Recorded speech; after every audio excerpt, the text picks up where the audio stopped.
জন্মপরিচয় গোপন রেখে দেশের বিভিন্ন স্থান থেকে জাতীয় পরিচয়পত্র নিচ্ছে রোহিঙ্গারা। ইন্ডিপেন্ডেন্টের অনুসন্ধানে একটি গ্রামে একাধিক রোহিঙ্গা জাতীয় পরিচয়পত্র পাওয়ার তথ্য উঠে এসেছে। অভিযোগ আছে এক শ্রেণীর দালালের সহায়তায় এসব কাজে জড়িত রয়েছেন জনপ্রতিনিধি সহ স্থানীয় প্রশাসন। কক্সবাজারের হিমছড়ি দরিয়ানগর এলাকায় স্বামী সন্তান ও নাতি নাতনি নিয়ে দীর্ঘদিন ধরে সরকারি খাস জমিতে বসবাস করছেন ৬৪ বছর বয়সী সারা খাতুন। সম্প্রতি পরিবারের অন্তত ১০ জনকে নিয়ে চট্টগ্রাম সিটি কর্পোরেশনের ২৮ নং ওয়ার্ডের ডাবলবোরিং দক্ষিণ আগ্রাবাদ থেকে ভোটার হয়েছেন, পেয়েছেন জাতীয় পরিচয়পত্র। সারা খাতুনের খোঁজে দরিয়ানগর এলাকায় গেলে প্রথমে অসুস্থতার অজুহাত দিলেও পরে কৌশলে রাজি করানো হয় তাকে। এদেশে থাকতে থাকতেই আমি বুড়ো হয়েছি। যেহেতু আমার আত্মীয় স্বজন আছে ওখানে, ডাক্তারের কাছে যেতেও হয়, তাই সেখানে ভোটার হয়েছি। আমরা অরিজিনাল টেকনাফের জালিয়াপাড়ার। ওখান থেকে আমার বাবা বার্মা চলে যায়। দেশ স্বাধীনের পর আমরা আবার চলে আসি। বাংলাদেশ স্বাধীন হয়, স্বাধীনের পরের বছর আগে আসি। স্থানীয়দের অভিযোগ, রোহিঙ্গারা পুরো দেশে ছড়িয়ে গেছে, দ্রুতই তাদের ক্যাম্পে ফিরে যাওয়ার দাবি তাদের। ইতারা হারণে আরা অনেক কষ্ট পায়, কিন্তু কষ্ট পাইতে জিনিস এর নেতাকে তারা ন দেখে, ইতারাও কিন্তু তাদের সাথে জড়িত থাকে। রোহিঙ্গাদের প্রতি কাজগুলি করতেছে। আমাদের বাংলাদেশের ছেলেরা তো আসলে আমার জানা মতো এই কাজগুলি করবে না। রোহিঙ্গাদের জাতীয় পরিচয়পত্র পেতে সহযোগিতা করছেন জনপ্রতিনিধি সহ স্থানীয় প্রশাসন, দাবি নাগরিক পরিষদ নেতার। বিভিন্ন জায়গায় এবং বিভিন্ন গ্রাম থেকে রোহিঙ্গারা ভোটার হয়েছেন। এই ভোটার হওয়ার পিছনে আমাদের স্থানীয় জনপ্রতিনিধি এবং আমাদের প্রশাসনে কিছু অসাধু কর্মকর্তার সাজস রয়েছে। রোহিঙ্গাদের জাতীয় পরিচয়পত্র পেতে সহায়তাকারী বেশ কিছু দালালকে শনাক্ত ও আটক করা হয়েছে। অসাধু চক্র থাকাটা স্বাভাবিক না, তবে এই ব্যাপারে আমাদের অভিযানগুলো ক্ষেত্রে এবং আমাদের যে বিভিন্ন সংস্থা থেকে আমরা তথ্য সংগ্রহ করি, গোপন তথ্য, এবং তার ভিত্তিতে আমরা কিন্তু নিয়মিত অভিযান করছি। ২০২২ সালের পরিসংখ্যান অনুযায়ী কক্সবাজার জেলার মোট জনসংখ্যা প্রায় ২৯ লাখ। এর বাইরে রোহিঙ্গা জনগোষ্ঠীর সংখ্যা ১৩.৫ লাখের বেশি। তৌফিকুল ইসলাম, ইন্ডিপেন্ডেন্ট নিউজ, কক্সবাজার। আলোচনা ছেড়ে রাজপথে কর্মসূচি দিয়ে অহেতুক চাপ সৃষ্টি করা হচ্ছে বলে মন্তব্য করেছেন বিএনপি মহাসচিব মির্জা ফখরুল ইসলাম আলমগীর। এটি গণতন্ত্রের জন্য ভালো নয় বলে মনে করেন তিনি। আর স্থায়ী কমিটির সদস্য আমির খসরু বলেছেন, কেউ নির্বাচনের পরিবেশ নষ্ট করলে রাজনৈতিকভাবে ক্ষতিপূরণ দিতে হবে। বৃহস্পতিবার দুপুরে হাসপাতাল থেকে ফেরা গণ অধিকার পরিষদের সভাপতি নুরুল হক নূরকে দেখতে তার বাসায় যান বিএনপির স্থায়ী কমিটির সদস্য আমির খসরু মাহমুদ চৌধুরী। খোঁজ নেন শারীরিক অবস্থার। পরে গণমাধ্যমে তিনি বলেন, নির্বাচনী পরিবেশ যারা নষ্ট করতে চাইছে তাদের ক্ষতিপূরণ দিতে হবে রাজনৈতিকভাবে। নির্বাচনের সাথে কোন পার্টির কি দাবি দেওয়া, এটা কোনো সম্পর্ক নাই। তাদের দাবি দেওয়া থাকতেই পারে, সেই দাবি দেওয়া নিয়ে তারা জনগণের কাছে যেতে হবে, জনগণের ম্যান্ডেট নিয়ে সংসদে আসবে, পাশ করতে পারবে। কেউ যদি অস্থিতিশীল করতে চায় তাদেরকে রাজনৈতিকভাবে এটার জন্য ক্ষতিপূরণ দিতে হবে।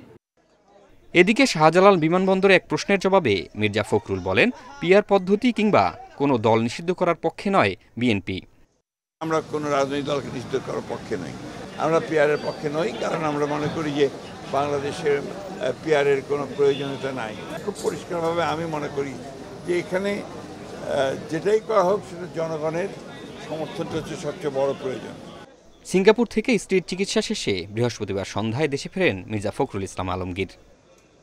জাহিদুল ইসলাম, ইন্ডিপেন্ডেন্ট নিউজ, ঢাকা। আলোচনায় সমাধান হচ্ছে না বলেই রাজপথে নেমেছে জামায়াত, বলেছেন দলটির সেক্রেটারি জেনারেল মিয়া গোলাম সারোয়ার। জুলাই সনদের ভিত্তিতেই ফেব্রুয়ারিতে নির্বাচন আয়োজনের দাবি তার। বিকেলে বায়তুল মোকাররমের সামনে বিক্ষোভ সমাবেশে এ দাবি করেন তিনি। জুলাই সনদের আইনি ভিত্তি দিতে নির্বাচনের আগে গণভোট আয়োজন করতে হবে বলেও উল্লেখ করেন গোলাম পরোয়ার। জুলাই ঘোষণা সনদ বাস্তবায়ন, পিআর পদ্ধতিতে নির্বাচন সহ 5টি দাবিতে বিক্ষোভ সমাবেশ করেছে জামায়াত। বৃহস্পতিবার বিকেলে বায়তুল মোকাররমের দক্ষিণ গেটে জড়ো হন নেতাকর্মীরা। এ সময় মিয়া গোলাম পরোয়ার আরও বলেন, নির্বাচনের আগে গণহত্যাকারীদের বিচার ও জুলাই সনদের আইনি ভিত্তি না দিলে আরেকটি ফ্যাসিবাদের জন্ম হবে। সমাবেশ শেষে জামায়াতের বিক্ষোভ মিছিল বায়তুল মোকাররম থেকে কাকরাইল মোড়ে গিয়ে শেষ হয়।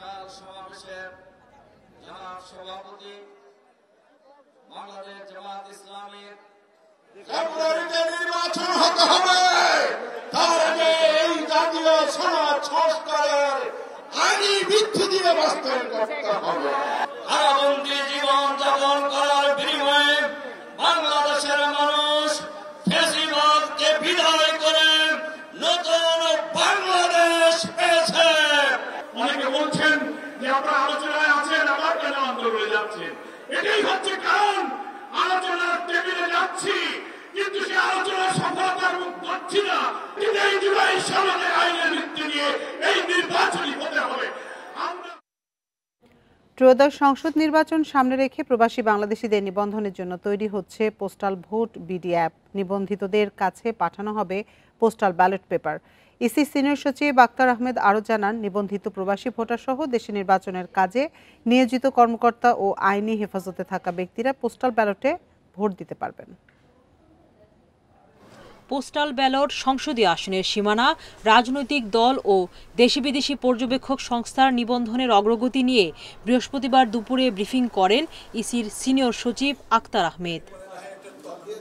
তিনি জানান, অ্যাপে নিবন্ধনের মাধ্যমে ভোট দিতে পারবেন প্রবাসীরা।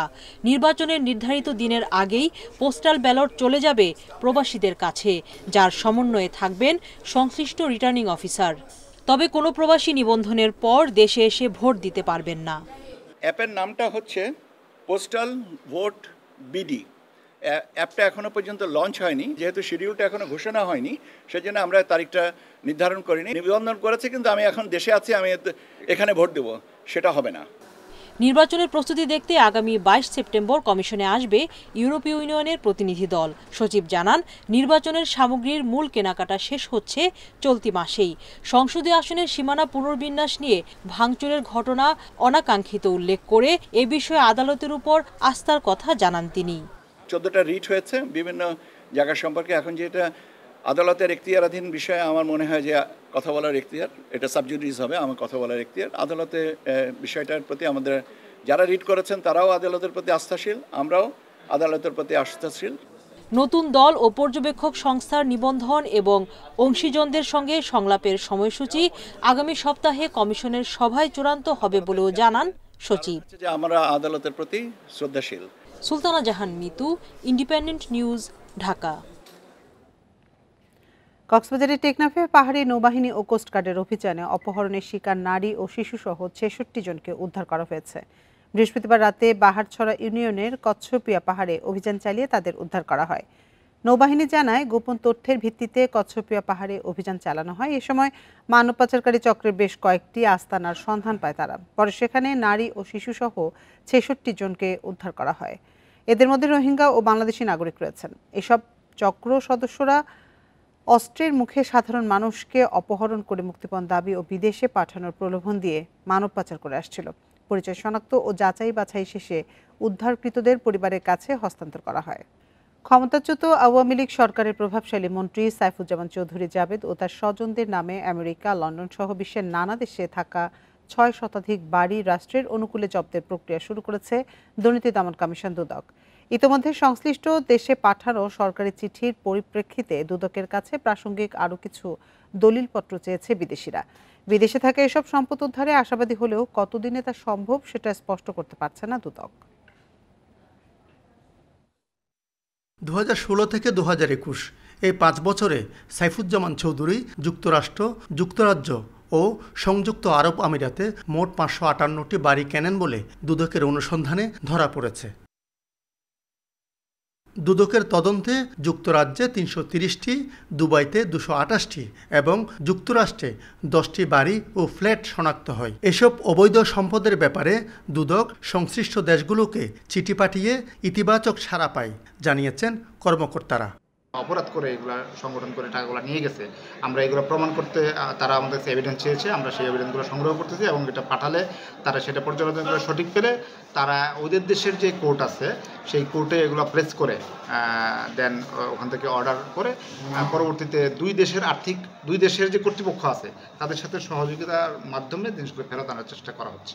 দুদকের অনুসন্ধানে ওই 3 দেশ ছাড়াও সিঙ্গাপুর, থাইল্যান্ড, মালয়েশিয়া এমনকি ভারতেও সাইফুজ্জামানের বাড়ির সন্ধান মিলেছে। এসব সম্পদের দাম 5 থেকে 6 হাজার কোটি টাকা হবে বলে হিসাব করেছেন কর্মকর্তারা। জব্দ সম্পদের টাকা MLM এর মাধ্যমে দেশে ফিরিয়ে আনার উদ্যোগ নিয়েছে সরকার। বিভিন্ন সোর্সের মাধ্যমে তথ্য পেয়েছি ওনার কয়েকটি দেশে ফ্ল্যাট এবং বাড়ি আছে, তার আনুমানিক মূল্য প্রায় 5-6 হাজার কোটি টাকার মতো বাংলাদেশি টাকায়। সো আমরা কমিশনের মাধ্যমে এটা MLR এর মাধ্যমে চেষ্টা করতেছি যে ওই সম্পদগুলো যাতে ব্যাহত না হয় এবং ওই সম্পদগুলো যাতে আমরা দেশে আনার ব্যবস্থা করতে পারি, সেই প্রক্রিয়াটা আমাদের চলমান রয়েছে। এদিকে সাইফুজ্জামান চৌধুরী পালানোর পর দেশে তার সম্পদ দেখভালে জড়িত সন্দেহে উৎপল পাল ও আব্দুল আজিজ নামে দুজনকে গ্রেফতার এবং রিমান্ডে নিয়ে জিজ্ঞাসাবাদ করা হচ্ছে। একই সঙ্গে জাবেদ ও তার স্ত্রী রুকমিলা জামানের বিরুদ্ধে ইন্টারপোলে রেড অ্যালার্ট জারির অনুমতি চেয়েছে দুদক। আলমগীর সবুজ, ইন্ডিপেন্ডেন্ট নিউজ, চট্টগ্রাম। ঢাকা উত্তর সিটির ৩য় শ্রেণীর উচ্চমান সহকারী কাম হিসাব রক্ষক এবং কেয়ারটেকার এখন ১ম শ্রেণীর কর্মকর্তা। এমনকি ৮ম শ্রেণী পাস অফিস সহায়ককে দেয়া হয়েছে হিসাব সহকারীর অতিরিক্ত দায়িত্ব। এসব দায়িত্ব দেয়া হয় সচিবের অতিরিক্ত দায়িত্বে থাকা মোহাম্মদ মামুনুল হাসানের স্বাক্ষরে। অভিযোগ উঠেছে দায়িত্ব পেলেই তিনি এমন নিয়ম বহির্ভূত দায়িত্ব দিতে থাকেন। এমনকি প্রশাসক মোহাম্মদ এজাজ বিদেশে থাকায় একটি আদেশ বাতিলের অনুমোদন নিয়েও প্রশ্ন উঠেছে। ঢাকা উত্তর সিটির ৯ জন কর্মকর্তা কর্মচারীকে অতিরিক্ত দায়িত্ব দেওয়া হয় ১০ সেপ্টেম্বর। এতে ৩য় শ্রেণীর উচ্চমান সহকারী কাম হিসাবরক্ষক তানিয়া আহসান এবং কেয়ারটেকার অরুণচন্দ্র দাস পান ৯ম গ্রেডের ১ম শ্রেণীর উপ কর কর্মকর্তার দায়িত্ব। দুজনের কারোর ক্ষেত্রেই মানা হয়নি চাকরি বিধিমালা। একদিনের মধ্যে ফাইল অনুমোদন করে দায়িত্ব দেয়া হলেও বৃহস্পতিবার তাদের পাওয়া যায়নি নতুন কর্মস্থলে। ৯ সেপ্টেম্বর আরেকটি অফিস আদেশে ২০তম গ্রেডের ৮ম পাস অফিস পিয়ন জাকির হোসেনকে দায়িত্ব দেওয়া হয় রাজস্ব বিভাগের হিসাব সহকারীর। কিভাবে দায়িত্ব পেলেন জানতে ডিএনসিসির অঞ্চল ৫-এর অফিসে গেলে সাংবাদিকের উপস্থিতি টের পেয়ে পালিয়ে যান জাকির হোসেন। মোহাম্মদ মামুনুল হাসান, যার মূল দায়িত্ব ঢাকা উত্তর সিটি কর্পোরেশনের প্রধান সমাজ কল্যাণ কর্মকর্তার, তবে তিনি যেন অপেক্ষায় থাকেন অতিরিক্ত সচিবের দায়িত্বে। গত বছরের নভেম্বরে যখন দায়িত্ব পেলেন তখন ডজন দুয়েক অতিরিক্ত দায়িত্বের আদেশ করেছিলেন, যা ছিল অসঙ্গতিতে ভরা। এবছর আবার তাকে অতিরিক্ত সচিবের দায়িত্ব দেওয়া হয়েছে। তিনি দায়িত্ব পেয়েই বেশ কিছু অতিরিক্ত দায়িত্বের আদেশ করেছেন, যেখানেও মানা হয়নি কোনো নিয়ম। এসব প্রশ্নের উত্তর খুঁজতে মামুনুল হাসানের মুখোমুখি ইন্ডিপেন্ডেন্ট নিউজ। তিনি জানান এসব আদেশ অনুমোদন হয়েছে আগেই, তবে নথি ঘেটে দেখা গেল ফাইল অনুমোদন এবং আদেশ হয়েছে একই দিনে। আপনি যখন অতিরিক্ত দায়িত্বে থাকেন তখনই আসলে একের পর এক মনে করেন হচ্ছে এরকম অতিরিক্ত দায়িত্বের এই আদেশগুলো আসলে হচ্ছে কেন? এসব ফাইল তো অনুমোদন হয়ে আসে, প্রস্তাবন যায় অনুমোদন হয়, তারপর এমন না যে ইচ্ছে হলে অর্ডার করে দিতে পারে। এই সাক্ষাৎকার নেয়ার কিছুক্ষণ পরই বাতিল হয় জাকির হোসেনের আদেশ। এখন প্রশ্ন উঠেছে প্রশাসক মোহাম্মদ এজাজ বিদেশে থাকায় আদেশ বাতিলের লিখিত অনুমোদন হলো কিভাবে? এসব আদেশের পেছনে অন্য অভিপ্রায় দেখছেন বিশেষজ্ঞরা। এটা যদি করা হয় তাহলে যে আমাদের যে কোনো প্রতিষ্ঠানে যে শৃঙ্খলাটা একদমই মারাত্মকভাবে বিঘ্নিত হবে এবং এই ধরনের একটা বাজে নজির পরবর্তীতে কিন্তু পুরো সিস্টেমটাকে কলাপস করার জন্য যথেষ্ট। জন্য যারা দিচ্ছেন তারা কি করে দিচ্ছেন? তারা তো দীর্ঘদিন ধরে সরকারি চাকরিতে আছেন, তারা তো এই ধরনের নর্মসগুলো দেখে অভ্যস্ত হওয়ার কথা। এর পেছনে অন্য কোনো গল্প আছে কিনা, কাউকে বিশেষ সুবিধা দেওয়ার ক্ষেত্রে অন্য কোনো প্রণোদনা কাজ করছে কিনা, এখানে এই বিষয়গুলো খতিয়ে দেখা উচিত।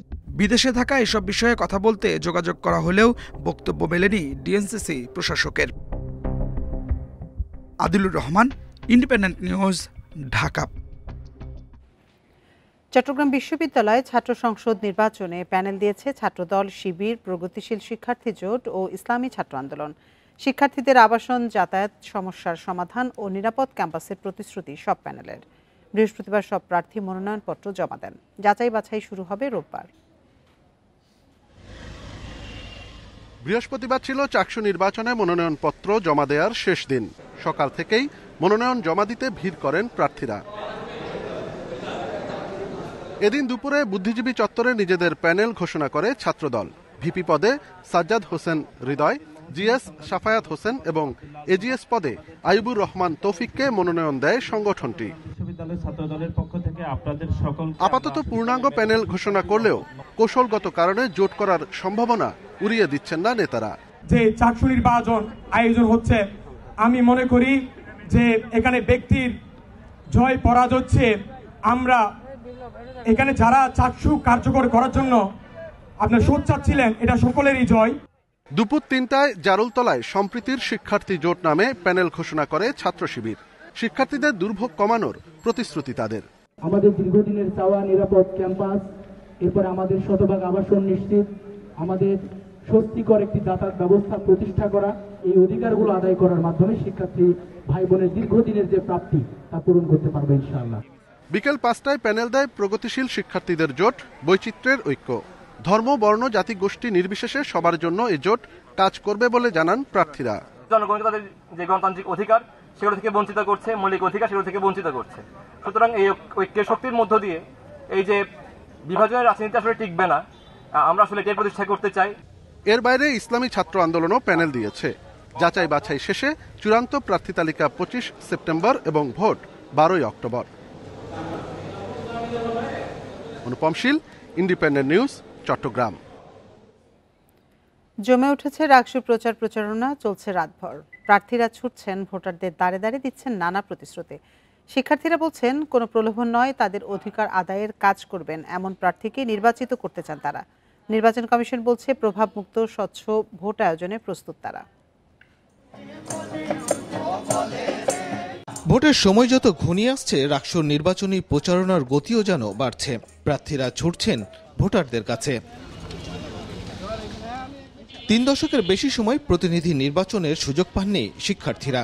এবার তাদের অধিকার আদায়ে নেতা নির্বাচনের সময়। তারা বলছেন এর মাধ্যমে ক্যাম্পাসে প্রতিষ্ঠিত হবে গণতন্ত্রের চর্চা।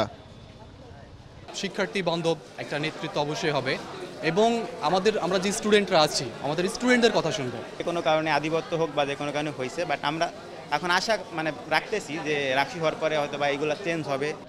প্রার্থীরা বলছেন রাজনৈতিক প্রভাবমুক্ত হয়ে নির্বাচন আয়োজনে প্রশাসন কতটা স্বচ্ছ সেটাই দেখার বিষয়।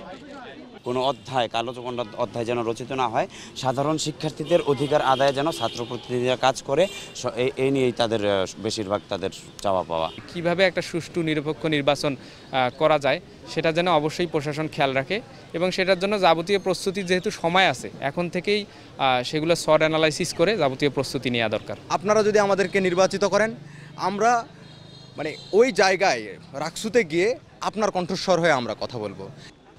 নির্বাচন কমিশন বলছে স্বচ্ছ নির্বাচনে সব ধরনের প্রস্তুতি নেওয়া হয়েছে, অপেক্ষা শুধু ভোট গ্রহণের। এই নির্বাচনটা যেন স্বচ্ছ হয়, যে কোনো সমালোচনার ঊর্ধ্বে থাকে। তার জন্য যে সমস্ত ব্যবস্থা দরকার তাদের বোঝানো দরকার, আমাদের পক্ষ থেকে তার কোনো ঘাটতি থাকবে না। 25 সেপ্টেম্বর হবে নির্বাচন। 23 সেপ্টেম্বর মধ্যরাতে বন্ধ হচ্ছে প্রচারণা। Mustafizur Rahman, Independent News, Rajshahi. রাজশাহী বিশ্ববিদ্যালয়ে পোষ্য কোটা পুনর্বহালের প্রতিবাদে উপাচার্যের বাসভবনের সামনে বিক্ষোভ করেছেন শিক্ষার্থীরা। বৃহস্পতিবার রাতে বিশ্ববিদ্যালয়ের প্যারিস রোডে উপাচার্যের বাসভবনের সামনে অবস্থান কর্মসূচি পালন করেন তারা। বিক্ষুব্ধ শিক্ষার্থীরা বলেন, বেশ কিছু শিক্ষক, কর্মকর্তা, কর্মচারীরা পোষ্য কোটা পুনর্বহালের দাবি তোলেন। পরে বিশ্ববিদ্যালয় প্রশাসন কোটা পুনর্বহাল করেন। জুলাই শহীদদের রক্তের সাথে বেইমানি করে কোটা কখনোই মেনে নেওয়া হবে না বলে হুঁশিয়ারি দেন শিক্ষার্থীরা। এর আগে বেশ কিছু শর্ত সাপেক্ষে রাজশাহী বিশ্ববিদ্যালয়ে প্রাতিষ্ঠানিক সুবিধা দেওয়ার সিদ্ধান্ত হয়। এতে স্নাতক প্রথম বর্ষ ভর্তি পরীক্ষায় ন্যূনতম 40 পেয়ে পাশ করা শিক্ষক, কর্মকর্তা, কর্মচারী সন্তানরা ভর্তির সুযোগ পাবেন।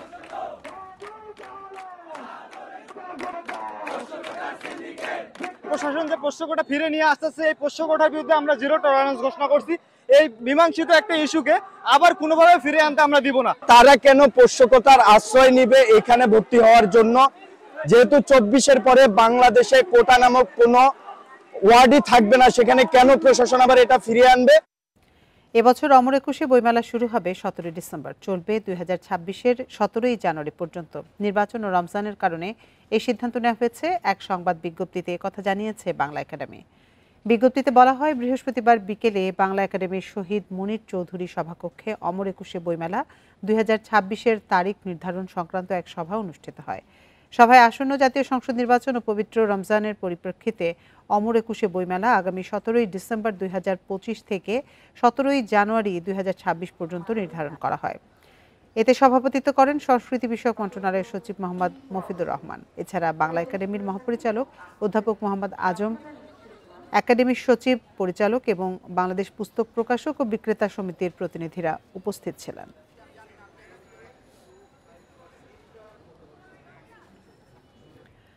বাজারে জনপ্রিয় 13টি ব্র্যান্ডের টি ব্যাগে এবার মানবদেহের জন্য বিপজ্জনক মাত্রার ভারী ধাতুর উপস্থিতি পেল গবেষণা প্রতিষ্ঠান এসডো।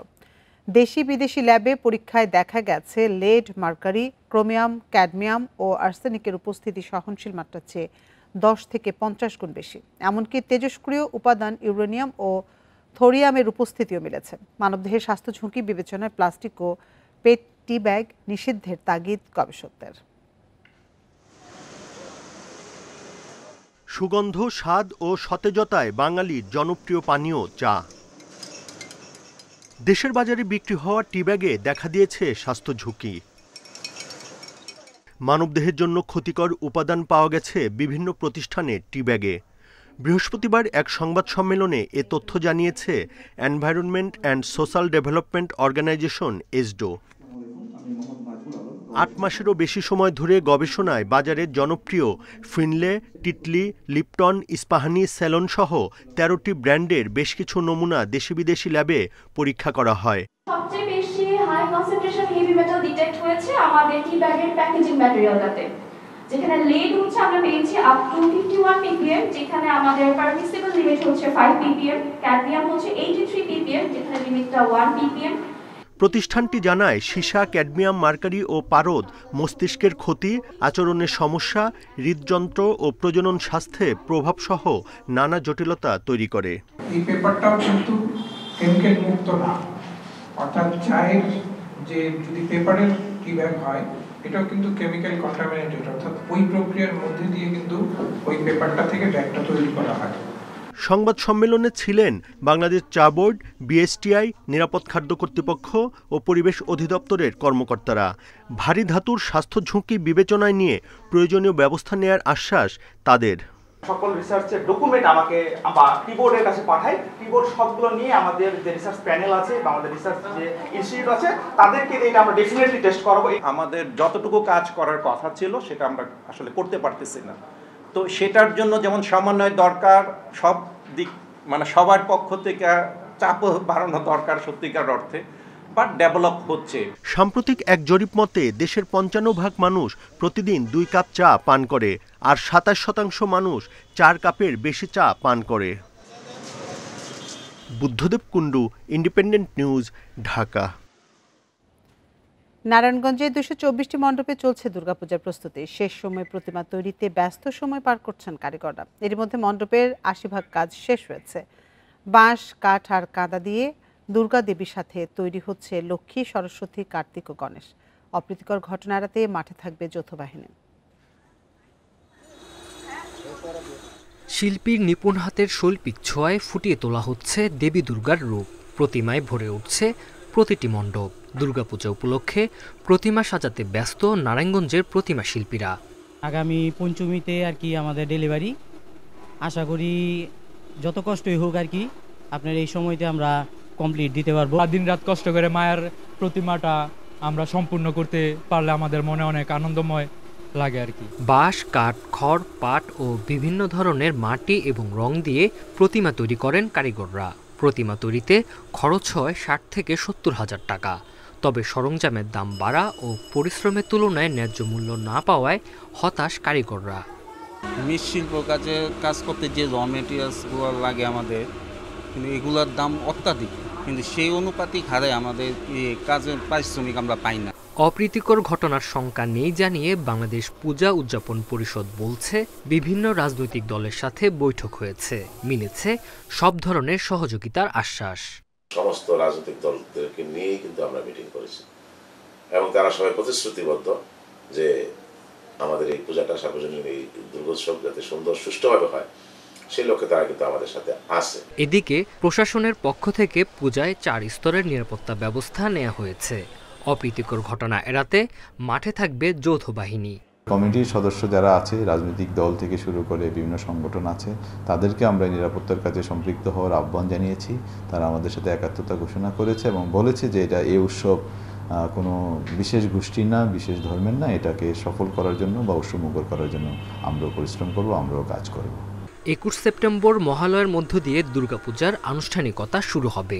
28 সেপ্টেম্বর ষষ্ঠী আর 2 অক্টোবর প্রতিমা বিসর্জনের মধ্য দিয়ে শেষ হবে দুর্গোৎসব। Independent news. শীতকালীন আগাম সবজি চাষে ব্যস্ত সময় পার করছেন চুয়াডাঙ্গার কৃষকরা। বেশি লাভের আশায় শীতের সবজি বাজারে আনতে পুরোদমে কাজ করছেন তারা। কৃষি বিভাগ বলছে আগাম সবজি চাষে লাভবান হবেন জেলার কৃষকরা। কেউ জমি প্রস্তুত করছেন, কেউ বা আবার ব্যস্ত সবজির চারা রোপণে। শীতকালীন নানা সবজি চাষে চুয়াডাঙ্গার মাঠে মাঠে ব্যস্ত কৃষকেরা। ফুলকপি, বাঁধাকপি, পুঁইশাক, সিম সহ শীতকালীন নানা সবজির চারা রোপণ ও পরিচর্যায় সময় কাটছে তাদের। আগাম করা যায়, একটু পয়সা পাওয়া যায় মোটামুটি, ওই জন্য আমরা এই টাইমেই ফুলকপি, ধইনে পাতা এগুলাই বেশি চাষ করে থাকি। কপি হচ্ছে, ধইনে হবে, উস্তে হবে, শসা হবে, আলু হবে, পেঁপো হচ্ছে। কৃষকরা জানান শীতকালীন আগাম সবজির চাহিদা বেশি থাকায় লাভও হয় বেশি। জেলার চাহিদা মিটিয়ে সারা দেশে এসব সবজি বিভিন্ন জেলার বাজারে পাঠান তারা। এই কপি করতে হলে 24 থেকে 25,000 টাকা বিঘা হয়ে খরচ হয়। শসা করতে গেলেও প্রায় 25-26,000 টাকা বিঘা হয়ে খরচ হয়। বিভিন্ন জেলায় এটা আমাদের পাঠানো হয়, ঢাকা, খুলনা, বিভিন্ন জায়গায় আমরা এটা সাপ্লাই দিই। সারা দেশেই শীতকালীন সবজির বেশ চাহিদা থাকায় কৃষকরা লাভবান হবে বলে জানায় কৃষি বিভাগ। কৃষি সম্প্রসারণ অধিদপ্তর কৃষকদের পাশে আছে, এই বিষয়ে তারা পরামর্শ দিচ্ছে, আমরা পরামর্শ দিচ্ছি এবং আমরা চাচ্ছি যে কৃষকরা যেন আরও দ্রুততার সাথে আরও বেশি পরিমাণে আগাম সবজি বাজারে নিয়ে আসতে পারেন, সে ব্যাপারে আমরা সদা সচেষ্ট। জেলার 10,110 হেক্টর জমিতে আগাম শীতকালীন সবজি চাষ হচ্ছে। আবহাওয়া অনুকূলে থাকায় এবার ভালো ফলনের আশা কৃষকদের। Independent news. বাংলাদেশের বিশ্ব ঐতিহ্য নিয়ে একটি প্রকল্প চালু করল চীন সরকার। এতে নানা ঐতিহ্যবাহী ও ঐতিহাসিক স্থানের ইতিহাস নিয়ে প্রচারণামূলক নানা কাজ করবে তারা। বৃহস্পতিবার রাজধানীর একটি হোটেলে যুবকদের নিয়ে এক সংলাপ আয়োজন করে Yunnan international communication centre for south and south east Asia. চীনের হুলুসিন নৃত্য, জ্যোৎস্না রাতে ফিনিক্স পাখির কাছে মঙ্গল প্রার্থনা সঙ্গীত, ইউনান প্রদেশের লোকজ পরিবেশনা এটি। খনিজ সম্পদ ও জীববৈচিত্র্যে সমৃদ্ধ ইউনান প্রদেশটি চীনের অন্যতম সমৃদ্ধ এক অঞ্চল। শিল্প, শিক্ষা, সংস্কৃতিতে বিশ্বে আলাদা স্থান করে নিয়েছে। উচ্চশিক্ষার জন্য বাংলাদেশ থেকে প্রতি বছর সেখানে যায় শিক্ষার্থীরা। তাই এদেশের তরুণদের উৎসাহ দিতে রাজধানীর গুলশানে একটি হোটেলে হয় চায়না বাংলা যুব সংলাপ। প্রত্যেক বছর অনেক শিক্ষার্থী উচ্চশিক্ষার জন্য চায়নায় যাচ্ছে। এক্ষেত্রে সেদেশের সরকার উদারভাবে স্কলারশিপ দিচ্ছে। অনুষ্ঠানে বিশ্ব ঐতিহ্যের যাত্রা শীর্ষক একটি প্রকল্প উদ্বোধন হয়। এতে বাংলাদেশের ঐতিহ্যগুলো নিয়ে প্রচার করবে চীন। এক্ষেত্রে বাংলাদেশের তরুণ ও গণমাধ্যমকে সাথে নিয়ে কাজ করতে চায় তারা। বাংলাদেশের বিশ্ব ঐতিহ্যের অংশ নিয়ে আমরা কাজ করতে চাই। এক্ষেত্রে সংরক্ষণের বার্তা দিয়ে ভিডিও, রিলস, ডকুমেন্টারি তৈরি করে প্রচার করতে চাই। দুদেশের বাণিজ্যিক সম্পর্ক আরও দৃঢ় করার আগ্রহ প্রকাশ করেন প্রতিনিধিরা। Shahriar Anirban, Independent News, Dhaka. আর এই ছিল এখনকার সংবাদে। ইন্ডিপেন্ডেন্ট টেলিভিশনের সব খবরে বিস্তারিত জানতে চোখ রাখুন ফেসবুক, ইউটিউব এবং এক্সে। এতক্ষণ সাথে থাকার জন্য ধন্যবাদ সবাইকে।